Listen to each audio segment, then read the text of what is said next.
Boa noite a todos. Eu sou a Aline Monteiro, eu sou advogada e antes de eu me apresentar de fato, eu gostaria de agradecer a presença de todos vocês, a disponibilidade dessa partilha, dessa troca nesse momento aqui comigo, conosco. Em especial, eu queria muito agradecer a Jamile Porto por esse lindo projeto, por esse espaço que ela tem nos aberto a uma nova reflexão, a despertar em nós uma troca, uma partilha, um conhecimento, uma reflexão diferente e até mesmo uma mudança de mindset. O fato de estarmos aqui reunidos hoje é um grande privilégio para mim, eu sou muito grata e eu desejo, de fato, compartilhar com vocês aquilo que eu acredito e experiencio no meu dia a dia, tanto pessoal quanto profissional, que eu possa inspirá-los e provocar novas reflexões. A escolha pelo tema veio da ideia de que, e da constatação, na verdade, do quanto estamos vivendo num mundo acelerado, num piloto automático, onde a gente não para mais para prestar atenção, nem em nós, nem no próximo, e nem na forma como a gente tem feito todas as coisas, ou escolhido algumas formas de agir, de pensar, de executar, de realizar, enfim. O tema que eu vou explorar hoje com vocês fala sobre a psicologia aplicada à advocacia e eu escolhi trazer algumas ferramentas emocionais para que a gente possa sair desse piloto automático, que quem sabe atingir novas perspectivas, a ter um sucesso maior sobre algumas questões e ter uma nova forma de olhar, de praticar, de fazer, enfim. Eu quero que esse momento seja de muita troca. Eu desejo que todos vocês saiam daqui, de fato, reflexivos. E mais do que isso, que as ações que eu vou trazer aqui, as ferramentas que eu vou trazer aqui, possam ser aplicadas na vida de vocês e na carreira. Eu vou fazer uma conversa, eu tentei trazer alguma dica prática para a gente poder sair da teoria e também praticar aquilo, e tudo que a gente pratica, a gente chega numa excelência, né? E então eu vou trazer aqui um pouquinho do meu aprendizado e das minhas descobertas, tá bom? Espero que vocês gostem. Vou compartilhar com vocês aqui um slide. Só um minutinho. Então, como eu havia dito, o tema é a psicologia aplicada à advocacia, ferramentas emocionais para o sucesso. E aí, eu vou me apresentar. Eu sou a Aline Monteiro, eu tenho 41 anos, eu sou formada em Direito desde 2007, estou advogada desde 2008, sou mãe do Miguel, filha de Deus, amada, e sou uma grande apaixonada pelo desenvolvimento humano. Eu tenho pós-graduação em Direito Imobiliário, eu tenho pós-graduação em Neurociência, Psicologia Positiva e Mindfulness pela PUC Paraná, eu estou fazendo a segunda pós-graduação em Neurociência também, e eu sou advogada colaborativa e eu estou em formação também de mediadora judicial pela EMED, no TJRJ. Tudo que eu vou falar aqui com vocês é fruto daquilo que eu acredito e eu experimentei na minha jornada. Então, assim, eu fui meu próprio laboratório, eu acredito muito nisso. Tudo que a gente se predispõe a fazer precisa em nós fazer sentido, precisa em nós ter essa credibilidade, precisa em nós acontecer, florescer, para depois a gente poder expandir para os demais, né? Então, vamos lá. Bom, o que é a psicologia, né, aplicada à advocacia e no desenvolvimento dessas ferramentas emocionais? A relação entre a psicologia e a advocacia, ela parece meio improvável, né? À primeira vista, assim, a gente não acredita que isso pode ter alguma correlação, mas tem sim. O sucesso na carreira jurídica vai além do conhecimento técnico, a gente precisa sair dessa esfera de fato. lidar com pessoas, conflitos, decisões difíceis, exige sim da gente o desenvolvimento de habilidades emocionais e psicológicas. A gente precisa e pode desenvolver, baseado nisso, uma escuta mais ativa, um acolhimento, uma nova forma de mostrar o conflito ou o confronto e trazer para essas partes o protagonismo da solução sobre elas, né? E assim, isso não exclui o confronto ou o conflito. Isso, na verdade, traz uma nova forma de ver, de praticar e possivelmente de atingir novos resultados, né? Então, exatamente o objetivo da palestra é a gente apresentar essas ferramentas com dicas, como eu já havia dito, e na prática da advocacia, para a gente tentar potencializar esses resultados, esse sucesso profissional e reverberar também no pessoal, né? Ou começar no pessoal e reverberar no profissional, né? Então, assim, o primeiro tema que eu trouxe foi o tema da inteligência emocional, que é a capacidade de reconhecer e entender e gerenciar as suas próprias emoções, assim como reconhecer e influenciar as emoções do outro. Por isso que eu digo assim, nós somos o nosso próprio laboratório, a gente precisa desenvolver em nós para depois a gente aplicar para o outro. É importante que a gente se autoconheça, né? Que a gente entenda o que a gente está sentindo, que a gente dê nome a essas emoções, a esses sentimentos, porque baseado nesses nomes, a gente pode fazer uma escolha mais assertiva sobre tudo isso, né? E sobre como a gente vai reagir àquilo ou como a gente vai agir. E muitas das vezes a gente não age, a gente reage a determinados estímulos, determinadas emoções. Então é muito importante que a gente conheça elas partindo de nós mesmos, né?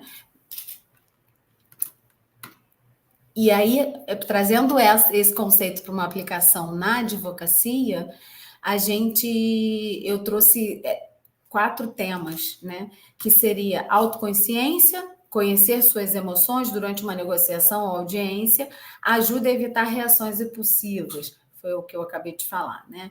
Um autocontrole, manter a calma sobre um cenário que não está confortável, sobre um cenário que não está favorável, que a gente está sendo contrariado, ou que algo não está dentro do esperado, ou do que você enxerga como justo, como necessário, né? E aí trazer esse conceito, esse sentimento, essa emoção, esse controle também para o seu cliente, né? Abordando outras formas daquele cenário todo, tirando uma melhor forma de ver, de agir daquele cenário, né? Um outro tema que a gente traz dentro da inteligência emocional é a empatia. Importa a gente construir umas relações mais sólidas e mais consistentes. Importa a gente sentir com. A empatia não é você sentir pelo outro, a empatia é você sentir com o outro. E a partir desse sentimento com o outro, a gente consegue ter mais noção do que o outro de fato está sentindo, do que ele precisa, qual é o tipo de acolhimento que eu poderia dar a ele ali, qual é o tipo de indução de uma escolha mais assertiva eu poderia apresentar para ele, né? Então, assim, isso estabelece uma confiança maior entre as relações, isso traz um bem-estar maior, isso traz uma segurança maior, isso tem vários benefícios que a gente pode. E essa construção é em conjunto, né? Os benefícios são sempre feitos e estabelecidos em conjunto, né? E aí, assim, uma dica prática que eu trago sobre esse tema é treinar a observação das próprias reações emocionais, né? A gente se observar, por isso que a gente precisa mesmo ser o nosso próprio laboratório e buscar quais as respostas, quais as ações que a gente pode ter emocionais para ter esses resultados que a gente deseja alcançar, né? Focando no que é importante para aquele momento, o que eu desejo com aquela situação, né? Qual o objetivo, qual o resultado eu desejo alcançar? Baseado nisso, a gente começa a fazer melhor as nossas escolhas. O segundo tema que eu escolhi foi a gestão do estresse e resiliência. O advogado, por si só, já vive num cenário de muita pressão, né? De muita. O tempo inteiro ele está prevendo, análise de riscos e tal. E nem sempre as coisas estão sob o nosso controle. Nem sempre as coisas são, de fato, tão reguladas, tão reguláveis, né? Tão controladas. E aí, como é que a gente reage a tudo isso? Né? Como que a gente lida com tudo isso? No tempo inteiro o advogado está com prazo apertado, está com grande responsabilidade, um volume gigantesco de trabalho, porque as demandas são cada vez maiores, né? E diversos fatores e cenários se apresentam nesse contexto. Então, como é que a gente pode gerir todo esse estresse? Como que a gente pode alcançar mais resiliência nisso tudo? Como que a gente pode ter mais calma para trabalhar tudo isso, né? Então, pensando nas ferramentas psicológicas acerca disso, as técnicas que a gente pode usar são de técnicas de respiração, meditação, isso tudo pode trazer para a gente um alívio, um conforto, um bem-estar, de modo que a gente possa alcançar novos patamares com isso, né? O Mindfulness, que é a prática da atenção plena, que aumenta a concentração e ajuda a evitar a sobrecarga emocional, é muito importante, né? A resiliência, a própria prática da resiliência, né? Que é aquela habilidade da gente entender que, peraí, agora não tem como ser diferente, o resultado é esse, o que eu vou fazer com isso? Qual é a escolha que eu vou ter sobre esse resultado? Se eu não posso prever, se eu não tenho como modificar esse resultado nesse momento, eu não posso parar e verificar botar numa balança para entender o que eu tive de bom aqui ou o que eu não tive de bom aqui, para uma próxima situação, eu trazer isso para um contexto novo e ter um resultado diferente sobre isso, né? Então, assim, a prática vai levando a esse lugar, vai levando a essa possível perfeição, porque eu não concordo que tenha perfeição. A perfeição acaba deixando a gente num patamar estagnado, né? Então, uma dica prática para isso seria incorpore pequenos momentos de pausa ao longo do dia, para você tentar reequilibrar essas emoções, né? Diante de todos os estresses, às vezes mesmo dentro de uma audiência, né? O ideal seria que a gente pudesse ter aquele minutinho de pausa. E aí, assim, na mediação, por exemplo, né, que é o instituto que eu estou me formando, a gente consegue ter essa pausa, a gente consegue ter esse momento de, peraí, vamos parar, vamos respirar e a gente volta, porque às vezes quando a gente volta com uma outra perspectiva, com outro olhar, a gente volta com uma outra possibilidade de apresentar a solução daquele conflito, né? Mas ao longo do nosso dia a dia, na advocacia mesmo, a gente pode buscar esse momento, a gente pode buscar essas pequenos gestos para ter ganhos maiores, né? Bom, como um terceiro tema, eu trago uma comunicação mais eficaz e assertiva, né? A comunicação com os clientes, com os colegas e juízes podem ser uma fonte de tensão, e na maioria das vezes né? Porque na maioria das vezes a gente vai para um litígio. É difícil querer um diálogo aberto, ou as pessoas saberem de fato o que elas precisam para a solução daquele problema. Às vezes você precisa chegar e conduzir o seu cliente a isso, ou tentar extrair dele qual é a real necessidade dele, o que ele está precisando, né? E aí, isso, a gente trabalhando essa comunicação eficaz e dando espaço também para essa escuta também mais eficaz, né? Mais efetiva, a gente pode alcançar novos patamares. E aí, assim, como ferramenta psicológica para isso e uma dica prática, essa exposição das ideias de uma forma mais assertiva e clara, direta, né? Mantendo sempre o respeito, a opinião, né? O acolhimento, enfim, essa escuta, como eu já havia dito. E aí, como uma dica prática sobre isso, eu coloquei aqui, né? Pratique a escuta ativa com atenção, total ao interlocutor, sem interrupção, né? Use frases que mostram que você entende a preocupação deles, né? Parafraseando, por exemplo, o que ele está falando. Isso é uma coisa muito, muito interessante. Então eu entendi que você gostaria que acontecesse dessa forma. Às vezes a gente consegue chegar no objetivo da pessoa com essa simples prática, né? E o acolhimento sempre, né? O acolhimento é fundamental para todos nós. Bom, como quarto item, e já caminhando para o final, porque a gente tem 20 minutinhos para falar aqui, né? E eu acho que eles são muito legais e muito importantes, mesmo porque tem estudos já que comprovam que mais de 15 minutos a gente já não aproveita mais muita coisa. E minha ideia é, de fato, que vocês aproveitem bastante esse momento, tá? Então, como quarto item que eu trouxe aqui, é a empatia e a gestão de conflitos, né? A empatia na advocacia é que os advogados frequentemente lidam com clientes em situações emocionais diversas. Você nunca sabe de fato o que seu cliente está trazendo, qual é a dor dele, né? Qual é a real necessidade, como já havia falado. Então, ter empatia, que é sentir com ele, é essencial para entender as necessidades emocionais que ele de fato está trazendo. Porque às vezes, num cenário de conflito, tem muita coisa que não está aparente, tem muita coisa que está mais profundo. E para você poder tentar chegar, alcançar esse lugar, a prática da empatia é uma das melhores formas da gente alcançar. Bom, e aí, para gerir o conflito, a gente precisa, então, reconhecer essas emoções, né? Sair desse raso para um pouco mais profundo.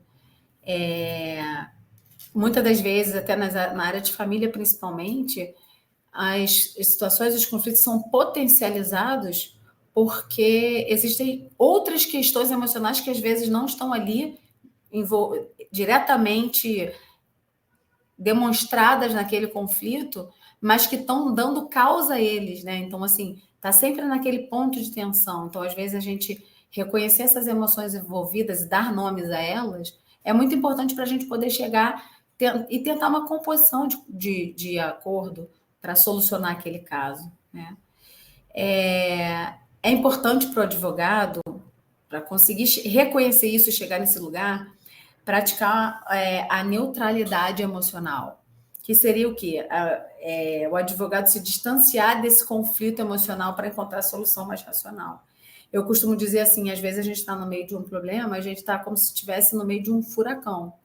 E aí, quando a gente sai desse centro desse furacão e a gente consegue ir do alto para enxergar ele do alto, muitas das vezes a gente consegue ver saídas que dentro dele a gente nunca vai enxergar.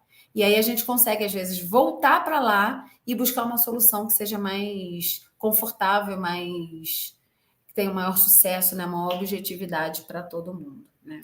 Então, assim, a dica prática que eu trago para esse tema é que, ao lidar com o conflito entre as partes, a gente possa tentar identificar os interesses emocionais ocultos, né? E criar um contexto de colaboração, né? Então é isso, pessoal. Para concluir, eu trago que, assim, as ferramentas emocionais da psicologia, como a inteligência emocional, a resiliência, a assertividade, a escutativa, a empatia, são essenciais para uma advocacia de sucesso. Eu penso ela sobre todas as óticas, não só sobre a ótica consensualista, mas também sobre a ótica litigiosa. Se a gente começar a mudar esse pensamento, a gente com certeza vai ter resultados melhores, né? Quer dizer, a gente tende a ter mais sucesso, né? Eu acabei esquecendo de passar aqui os slides, mas, enfim, eu vou caminhando mesmo para o fim, porque a gente tem 20 minutos, mas no final, eu queria trazer para vocês algumas frases que eu separo, que eu gosto muito de deixar como uma forma também de reflexão, que fica aí reverberando, que às vezes a informação vem para a gente no momento, mas às vezes a gente não consegue desenvolvê-la naquele momento, né? A gente fica como se fosse um vinho, degustando aquilo, e às vezes aquilo reflete para a gente, ou repercute para a gente em algo positivo, alguma mudança, dias depois, às vezes meses depois, né?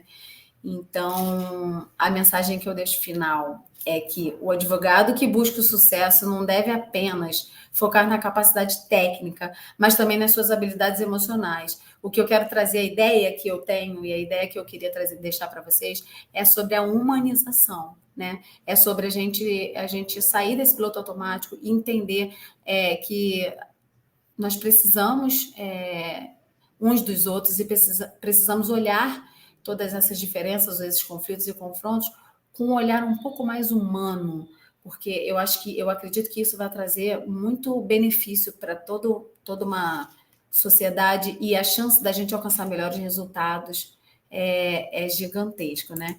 Então, assim, e aí, para finalizar, eu vou ler para vocês algumas frases aqui que eu acho que fazem muito sentido para mim e eu gostaria que fizesse para vocês também. Qualquer atividade pode se tornar uma vocação e qualquer vocação pode se tornar uma atividade.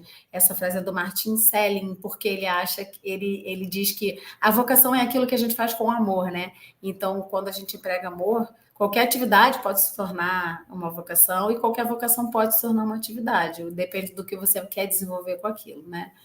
O outro, eu acho que é o autoconhecimento, de conheça-te, aceita-te, supera-te, de Santo Agostinho, porque para a gente poder praticar isso tudo que eu trago como uma nova abordagem para a gente precisa de fato praticar em nós mesmos, tem que começar conosco, né? Sábio é aquele que sabe que nada sabe, né? Essa frase é de Sócrates também é muito, muito interessante. Augusto Cury, que é outro escritor que eu adoro, não posso mudar o que eu fui, mas posso construir o que eu serei. Então, assim, se a gente tiver sempre esse olhar de co-criação, de co-construção, a gente pode trazer esses resultados com muito mais eficiência, né? E aí, para fechar, meu querido também filósofo, professor, palestrante, Mário Sérgio Cortella, ele diz que gente não nasce pronta e vai se gastando, gente nasce não pronta e vai se fazendo. Então, assim, muito obrigada pela atenção de vocês. Eu espero que eu tenha contribuído para alguma mudança de mindset, alguma mudança de reflexão para vocês e que a gente possa caminhar junto, partilhando, compartilhando, com muita empatia, com muita escuta, com muito acolhimento e para fazer desse mundo aqui, independente de ser na vida pessoal ou profissional, um mundo melhor. Tá bom? Um beijo, boa noite, fiquem com Deus.